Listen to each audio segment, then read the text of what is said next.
This is the Dimitri Lascaris Report on the Real News Network. I'm Shamini Perez coming to you from Baltimore. Greece is running out of money. The banks remain shut, and the ATMs, if they have money, can only suspend 60 euros. In spite of the resounding no vote to the Euro Troika austerity plans, Prime Minister of Greece, Alexis Tsipras, has asked for another 3-year loan from Europe's bailout fund in a final effort to prevent Greece from getting kicked out of the Eurozone. To explain all of this, I'm joined by Dimitri Lascaris. Dimitri is a partner with the Canadian law firm Siskins, where he heads the firm's securities class action practice. He's a board member of the Real News Network and has been covering Greece and analyzing Greece for us here. Dimitri, thank you so much for joining us. Hey, Sharmini. So, Dimitri, another deadline has been set for Sunday, and explain what that is and why Greece is in this situation once again. The deadline has been effectively set by the European Central Bank.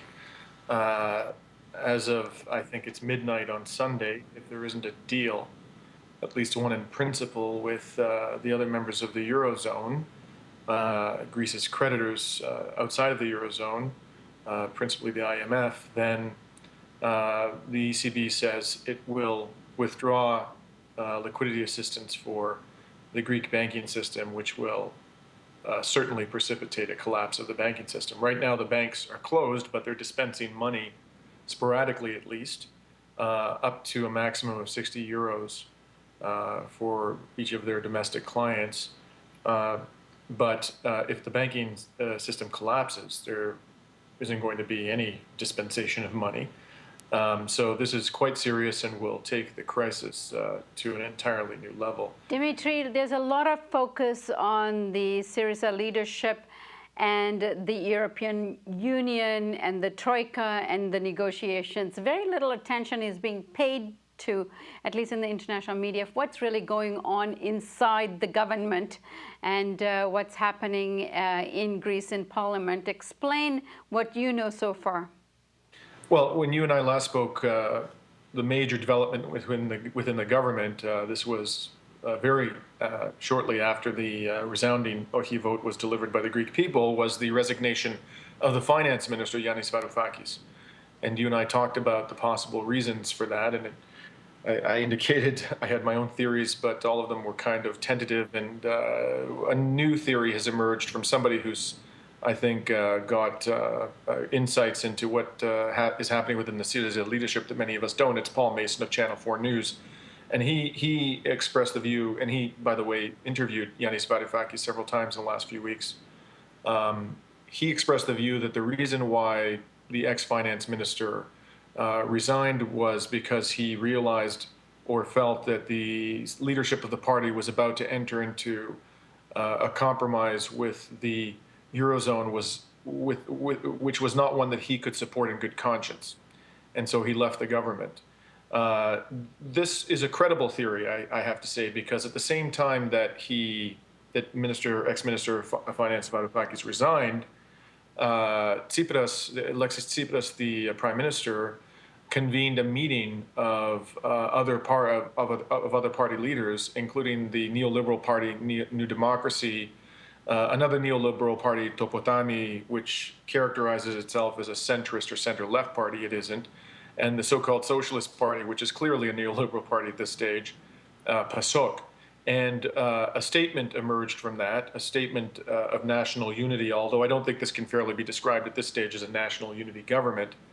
And what I thought was most striking about this statement was its very tepid determination to achieve some level of debt restructuring. Rather than say, collectively, these party leaders, we are not going to do a deal that does not include a binding commitment to dramatic debt reduction, which is exactly what Greece requires, and everybody knows it.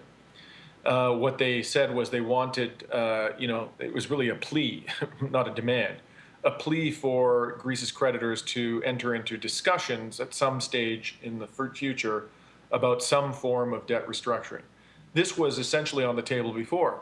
The possibility at some point in the future of having a discussion about debt relief. It was always there. So if the intention of the government is to achieve nothing more than an austerity, an extension of the austerity regime, coupled with some sort of non-binding commitment to have a chat about debt relief at some stage, that I have to say would amount to a very clear betrayal of the will of the Greek people. And when this initially happened, when Tsipras convened a meeting of other party leaders, the mainstream press interpreted this as an attempt on his part to shield himself from regime change.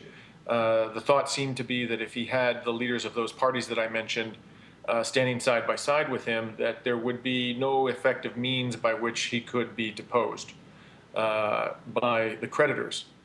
I think now, in retrospect, the more likely or plausible explanation is that by entering into a loose and even a fragile alliance with these parties, what Tsipras is aiming to do and what he may accomplish at the end of the day is to isolate the left wing of Syriza, which will have nothing to do with further austerity and will be insistent upon meaningful debt relief.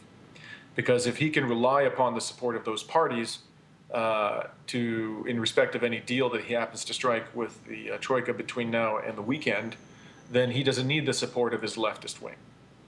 Regrettably, that seems to be where we're heading. The big wild card, I have to say, is going to be how Greeks will respond to this. They were threatened with all manner of devastation and destruction in the lead up to the referendum, and to their credit, I mean, this is really a victory of the Greek people. It's not a victory of Alexis Tsipras. It's not the victory of any political party in Greece. It's the victory of the Greek people. They stood up to those threats. They resoundingly said no. And if they do what Angela Merkel is now demanding, which is that they accept terms that are even harsher, austerity terms that are even harsher than those that were rejected by the Greek electorate, I think there's a big question about how much patience the Greek people are going to show for that.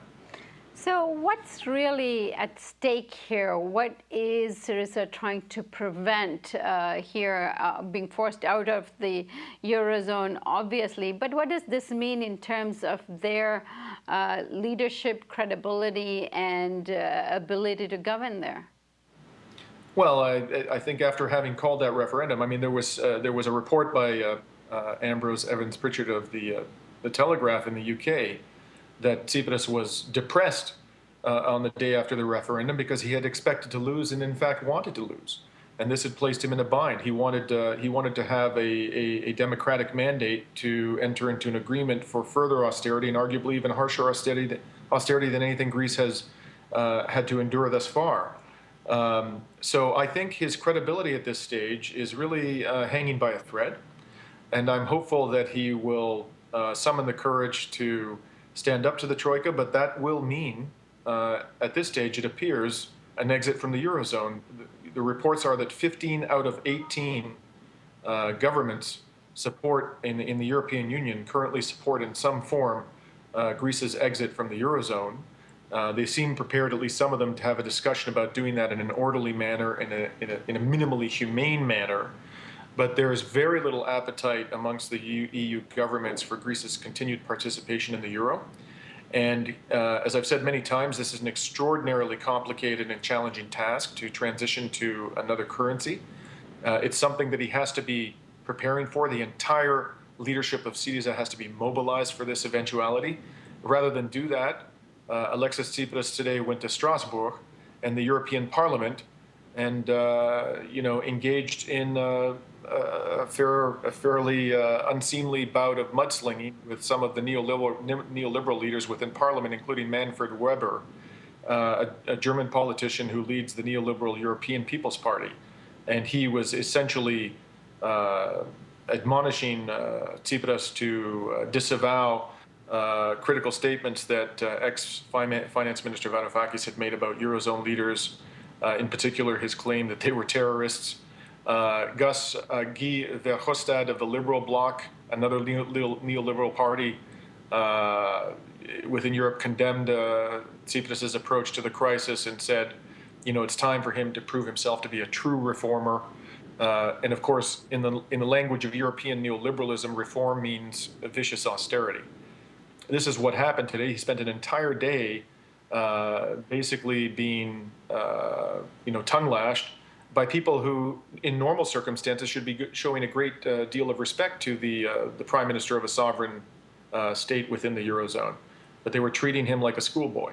And this is not what he should have been doing today, frankly. He should have been with his closest advisors and his cabinet, preparing for the eventuality of a Grexit, because it appears very much that the political will within the leadership of the Eurozone at this moment is to push Greece out.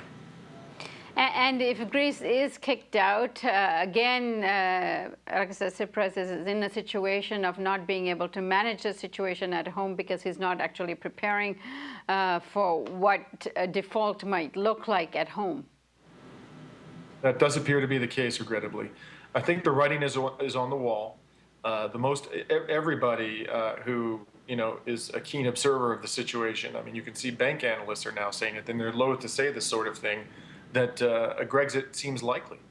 As I said, 15 out of 18 EU governments in some form seem to support a Grexit. So the likelihood at this stage is, in fact, a Grexit, whatever the leadership of Syriza may or may not want. So that is something that requires intensive preparation. And they seem to be clinging, even to this very day, to the delusion that Greece's continued membership in the Eurozone is both practicable and in the best interest of the country on a long-term basis. And my last question to you, Dimitri, is there another example we can look at, a country that has defaulted and managed to survive that could be useful in this case? Well, certainly the one that often comes to mind is Argentina. Argentina defaulted on its debt and abandoned its peg to the U.S. dollar. It effectively was using the U.S. dollar as its currency in 2001 or thereabouts. And there was very significant social unrest and economic hardship for a period of time suffered by the people of Argentina. But in the years following that transition, Argentina experienced very considerable growth. In fact, I believe it was in terms of economic growth for a number of years following the default, it was the leader within South America during a time in which there was quite impressive growth amongst other South American states. Now, that's not to say that Greece is Argentina. There are obviously significant differences between the two countries. And one cannot say with a high level of confidence that Greece will have a similar experience. But the alternative being presented to Greece at this moment is one of endless grinding depression. With the youth of the country, in whom the government has invested significantly in the education system, fleeing en masse. The country has no future at this stage. At least with a drachma or some other sovereign currency, it will have a greater degree of control over its destiny than it currently has and can possibly have within the Eurozone. Dimitri, I thank you so much for joining us, and we look forward to your ongoing updates. Have a good evening. You too, Sharmini. And thank you for joining us on the Real News Network.